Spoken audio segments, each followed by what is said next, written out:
No Tõnu, me vist ei pea väga palju juttu tegema sellest, mis võiks olla üks peateema uues tehnikamaailmas.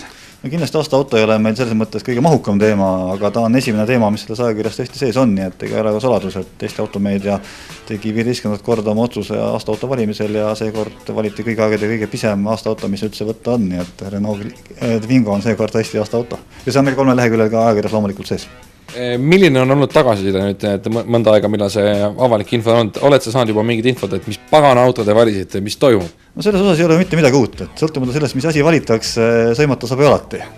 Ja kui me oleksime valinud näiteks Porsche, siis me oleks kindlasti saanud lugejatelt noomida, et teil on realismi taju täiesti kadunud ja täpselt samamoodi ka nüüd, et Twingo, see pole üldse auto ju. Nii pisikese sõidukiga ei ole üldse mitte midagi teha, sellega sõidetakse kohe ennast surnuks kasti, mida iganes. Nii et me oleme sellega harjunud ja ei tee sellest väljagi, see karavan läheb edasi ja usun, et aasta autosid valime ka edaspidi, sõltumata sellest, mis netikommentaarides öeldakse.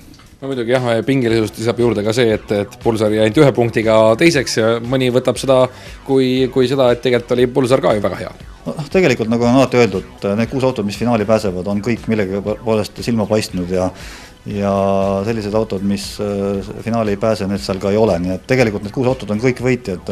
Selle reglemendi miinus on paraku see, et need 6 tuleb veel ritta panna ja midagi ei ole teha, sellises olukorras keegi on esimene, keegi on 6, keegi on teine, 3, 4, 5, nii et seekord tõesti nii, aga esimese 2 vahe on tõesti 1 punkt ja see näitab, et konkurents oli pingeline ja meil ei olnud seekord kindlas favoriiti. On olnud ka aastaid, kus enam-vähem 2, 3, 4 ajakirjaniku punktide laekumisel on pilt selge olnud. Seekord poole peal oli veel 3 firmat koos ja kuni viimaste häälteni ei olnud sugugi kindel, kellele see auhind tuleb viia.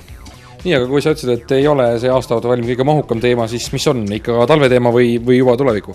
No meil on alati autotestid on üks selline kandvaid asju, mis auto poolt puudutab ja seekord on pereuniversaalide test tegelikult järg siis aasta alguse poole olnud sellistele tavalistele universaalidele. Neid on vahepeal tulnud päris mitmed juurde, Honda Civic, Peugeot 308, Renault Megane ja Seat Leon, nii et nende võrdlustest seekord päris pikal leheküljel.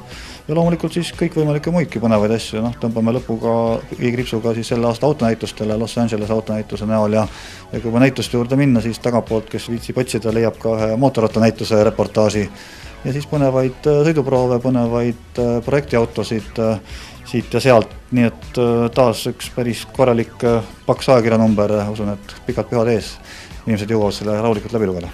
Kuule, üks isiklik huvi küsimus ka, kui palju te juba praegu järgmise aasta autoshowsid siin planeerite lennupileteid ostate, et mis see järgmise aasta maht on, kuhu te jõuate?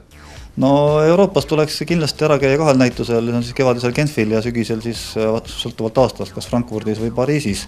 Kõik ülejäänu, mis õnnestuks ära käia, on puhas boonus, et need Euroopa jaoks nii olulised ei ole, aga ma arvan, et majakirja veergudel kindlasti anname ülevaate nii Detroitist kui ka ilmselt maikuus New Yorgist ja ka Hiinas toimuvatest autonäitustest ja sügisel on taas Jaapani kord, nii et isegi kui nendele kohale ei jõua, siis tehnikamaailma veergudel me jõuame need reportaažid ikka kindlasti edasi anda.